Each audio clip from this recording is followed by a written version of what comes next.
Three friends took a shortcut to riches, but why did they all end up in the grave within days? Listen well, my child, for this is an African tale to keep your feet from stepping into a dark place. Lagos still whispers about them. The city remembers the day they rose from poverty like smoke and the strange shadow that followed them. You see, Lagos is a city with two faces. One smiles in the sunlight, full of fine clothes, fast cars, and promises sweeter than honey. The other face hides in the shadows, where quick wealth is sold like roasted corn, but the seller never tells you the true price. In my youth, an elder told me, when a road looks too short, it may lead straight into the mouth of a lion. I did not understand then, but after I heard of Chidi, Kola, and Akin, I understood too well. They were not thieves. They were not fools. They were simply three young men who believed life would reward them for their hard work. But the world is a tricky market, my child. Sometimes you can work from sunrise to sunset, yet go home with an empty basket. I will tell you how their feet entered the market of the gods, and how they paid a price no man should pay. They met for the first time in a small, sweaty hostel room at the university. 3 beds, 1 shaky table, a cupboard that refused to close, as if it too was tired of life. The first was Chidi, tall and thin, with eyes that always seemed to be measuring the future. He was a microbiology student, the pride of a farming family in Anambra. His parents had sold their only piece of land to pay his first-year fees. In his village, people called him the hope of the family. Chidi carried that name like a bag of cement on his back. The second was Kola, broad-shouldered, skin dark as fresh engine oil, and smelling faintly of grease. He was studying mechanical engineering. His father ran a small mechanic shop in Yaba, fixing cars that coughed more than they moved. Kola's dream was to build a car so fine that even the Germans would shake their heads in respect. The third was Akin, gentle-faced, with a head full of numbers and a voice that made even complicated things sound simple. His mother was a schoolteacher who marked papers by lantern light. His father had died when he was small, leaving Akin to carry a promise in his chest. One day, Mama will rest like a queen. That first night, they lay on their narrow beds and watched the ceiling fan turn lazily. "We must escape poverty," Chidi whispered. "We will," Kola replied. Akin smiled into the darkness. "One day, we will be kings." From that day, they became brothers, not by blood, but by the sharing of struggle. They drank Gary when their pockets were dry. They shared shoes, shirts, and secrets. When one laughed, the others laughed. When one worried, the others felt the weight. On weekends, they would sit at Mama Alero's roadside spot, eating rice and beans from shaky plastic chairs. They talked of the future as if it were already here. Kola's cars, Chidi's laboratory, Akin's finance empire. They dreamed loudly, because in dreaming, no one could tax them. But dreams, my child, are like eggs. If you do not carry them carefully, the world will break them before they hatch. Time in Lagos moves fast, like a Danfo driver late for the last trip. Before they knew it, the years had turned like pages in a book, and graduation day arrived. That day, caps flying into the air like birds set free. Mothers crying as if joy itself was water pouring from their eyes. Fathers smiling the proud smile of men who had carried heavy loads for years. Chidi's mother hugged him as if she feared the wind might take him. "My son," she said, her voice trembling, "you have made us proud. Your father would be dancing today." Kola's father, still smelling of engine oil, patted his son's back. "You did what I could not do. Go and win, my boy." Akin's mother held his face between her hands and stared at him as a farmer stares at a well-grown crop. "You will change our story," she whispered. The joy of wearing gowns and tossing caps into the air lasted only a moment. Reality was waiting for them at the gate. The job market was a dry well. Chidi sent applications to every lab in Lagos. No reply, no interview, only silence. He borrowed a friend's car and began driving Bolt. "It's only for a while," he told himself. But the endless Lagos traffic squeezed him like Gary in a sieve. Kola knocked on company doors until his knuckles felt raw. When no one answered, he joined his father's small workshop. He fixed cars older than himself, bargaining with customers who counted coins like they were gold. Akin found work as a casual staff in a microfinance bank. He arranged files, ran errands, and ate groundnuts for lunch. "This is not a job," he muttered one evening. This is survival. And yet, they did not let go of each other. In the evenings, they met at Kola's workshop, sitting on old tires, drinking sachet water, talking until the streetlights came on. They laughed when laughter was hard. They reminded each other of their dreams. But hunger is a patient teacher. It whispers in your ear, making even the impossible sound reasonable. One day, as the sun dipped low and dust danced in the air, Chidi looked at his friends. His eyes were dark hollows. "My brothers," he said quietly, "how long can we live like this?" Kola shrugged. "We have tried everything." Chidi leaned forward. "There is one thing we have not tried." Akin frowned. "What is that?" Chidi's voice was low. "Money rituals." The moment Chidi spoke those words, the air changed. It was as if the wind itself had stopped to listen. Akin shifted on the tire. "You're joking," he said.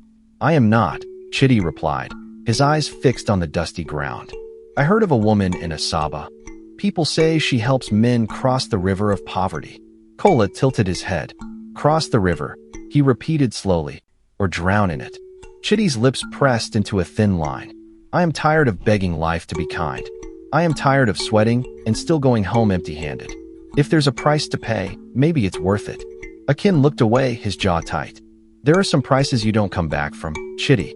You give them your soul, and they don't give it back." The conversation ended there, but words like that never truly end. They sit quietly in the mind, waiting for hunger to feed them. And hunger, my child, hunger is the best soil for dangerous seeds. That night, in their separate rooms, each man lay awake. Chidi thought of his mother, still wearing the same torn wrapper, praying for a better life. Kola thought of his father, coughing over an old car, too weak to lift an engine block. Akin thought of his mother's bent back as she marked papers under a dim lantern. They all thought of the same thing, the quick road. A week later, they boarded a bus to Asaba. The journey was long. Lagos rolled away behind them, and the green lands of the east opened like a great cloth before their eyes. They reached Asaba in the late afternoon. The air was thick, smelling of wet leaves. A young boy, no older than 15, led them down a narrow path at the edge of a forest. "Are you sure this is the way?" Kola asked. The boy nodded quickly, then ran back the way they came, as if afraid to be seen. They followed the path. The trees stood close like men planning a secret. Birds called, then went quiet. The house appeared suddenly as a small, dark building with white chalk marks on the wall. A red string hung over the door. Chidi knocked. A woman's voice answered, rough like dry leaves. "Enter." The room was dim, lit only by a few short candles that wept wax onto the floor. The air was thick with the smell of herbs, smoke, and something older than time itself. In the center sat a fat old woman, her back straight, her wrapper tied tightly around her belly. Her face was a map of deep lines, each one a river carved by years. Her eyes, my child, her eyes were sharp like the edge of a new razor, cutting through each man as if weighing his soul. "You want wealth?" she said. It was not a question. They nodded. "Everyone wants wealth," she went on, her voice low and steady. "But few are willing to carry the price on their heads." Akin swallowed. "What is the price?" The woman's gaze moved from one face to another, slow as a hunter tracking prey. "The gods demand a heavy thing," she said at last. 3 wombs, for 3 destinies." Silence fell like a heavy cloth. "What does that mean?" Chidi asked, his voice dry. The woman reached for a small wooden box. She opened it and took out a tiny bottle of dark oil. "This will make the task easy," she said. "Rub it before you lie with them. Their wombs will vanish without their knowing. Bring the loss to me, and the gods will reward you." Kola's eyes dropped to the floor. Akin stepped back, shaking his head. "This is evil," Akin said. "This," the woman replied, "is the world. Those who eat are not always the ones who cook. Decide." They left without a word. The forest outside felt colder now, the shadows longer. They walked until the trees thinned and the red evening sky came into view. That night, in a strange lodge, shame and hunger wrestled in their hearts. And hunger, hunger is a dangerous wrestler. It has no mercy. At dawn, they returned to the forest. "We accept," Chidi said softly. The woman's face did not change. She handed them the oil. Her eyes were as empty as a dry well. "What they did next was a darkness I will not paint for you, my child. Let it be enough to say that by night's end, 3 women wept without knowing why, and 3 men carried a silence they would never be able to drop.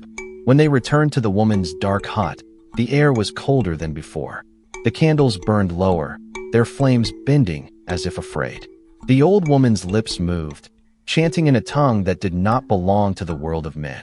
Her voice rose and fell like waves on a black sea. The shadows in the corners seemed to lean forward to listen.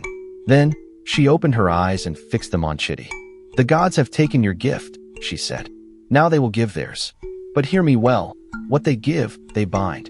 She leaned closer, her breath smelling of bitter roots. "You will pick up a foreign man in your bolt car. He will forget a briefcase full of dollars in your car.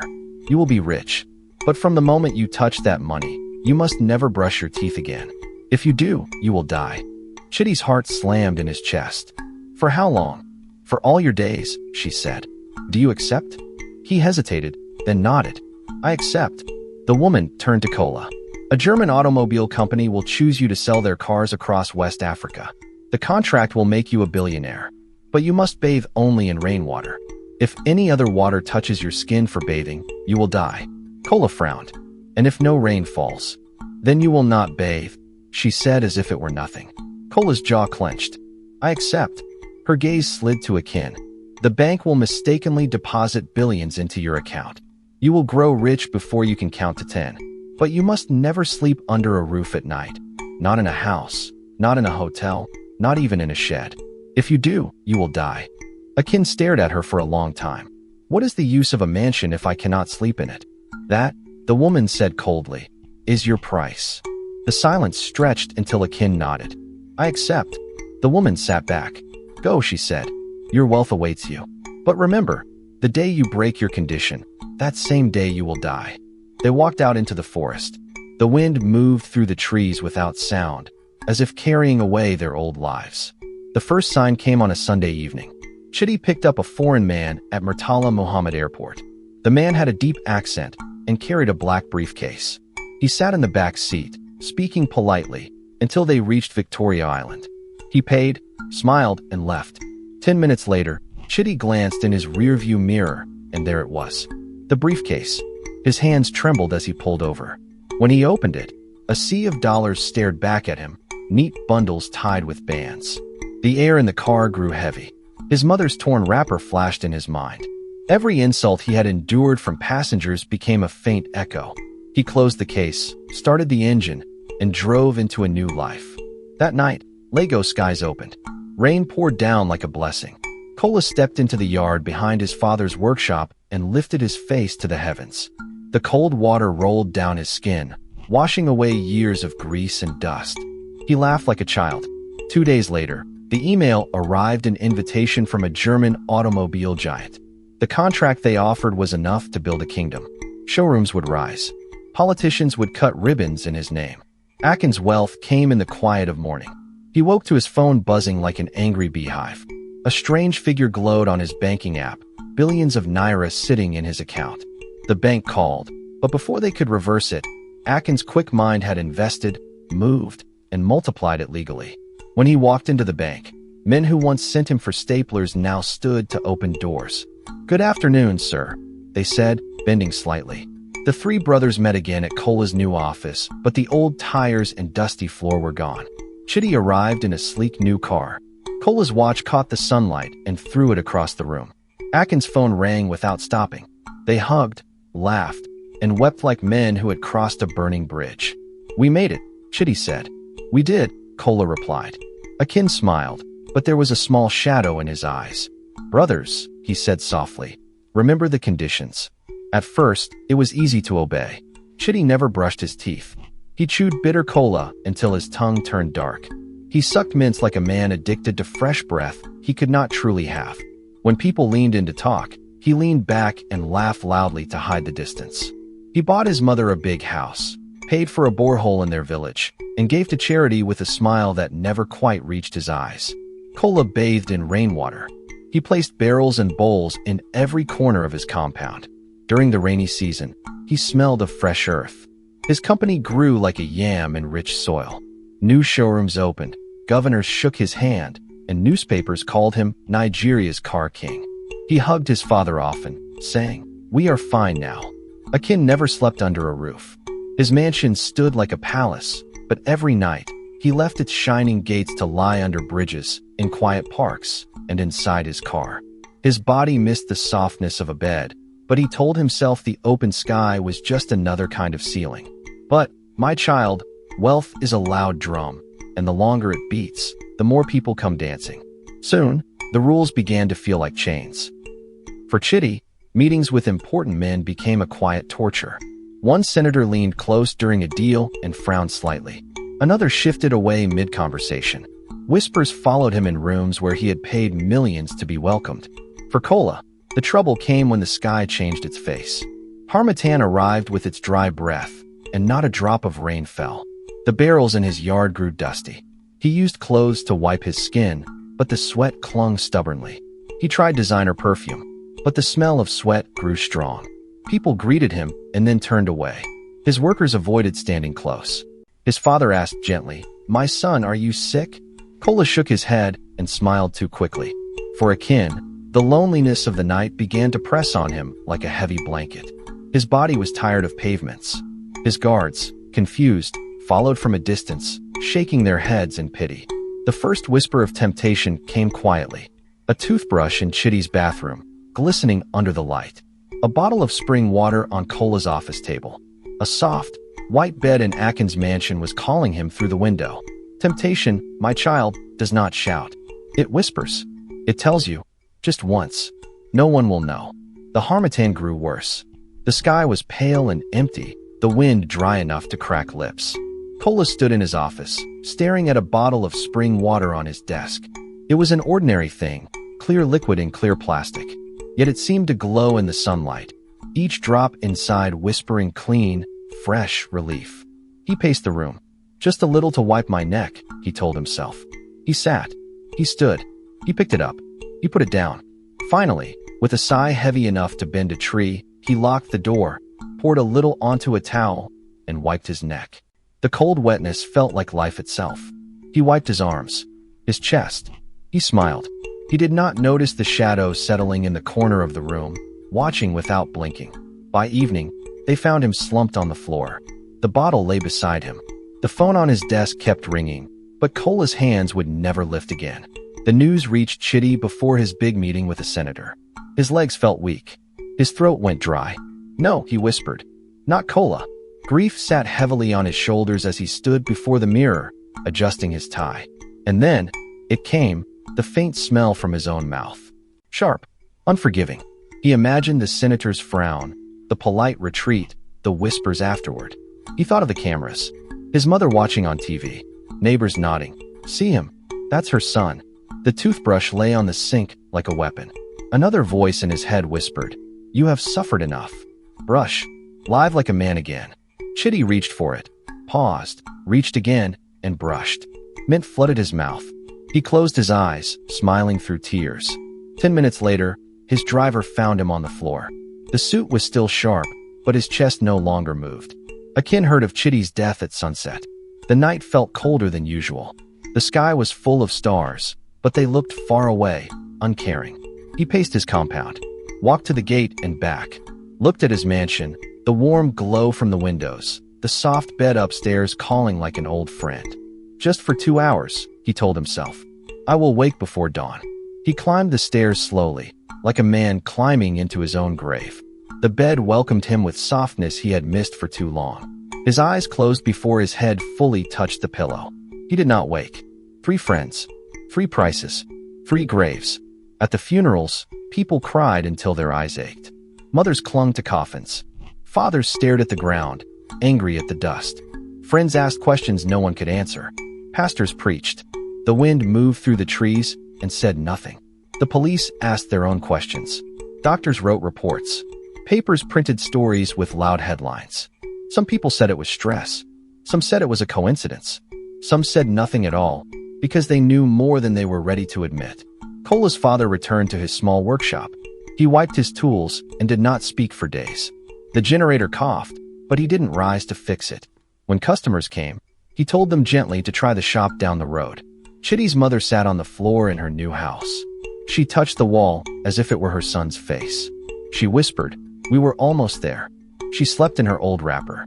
She woke to pray and found no words. Akin's mother placed her hand on his bedroom door and refused to enter. She taught her students with a voice that trembled. When they greeted her, she nodded and smiled with eyes that carried a small storm. In time, the three names became a lesson that parents taught their children at night. Do you want a long life? They would ask. Then listen.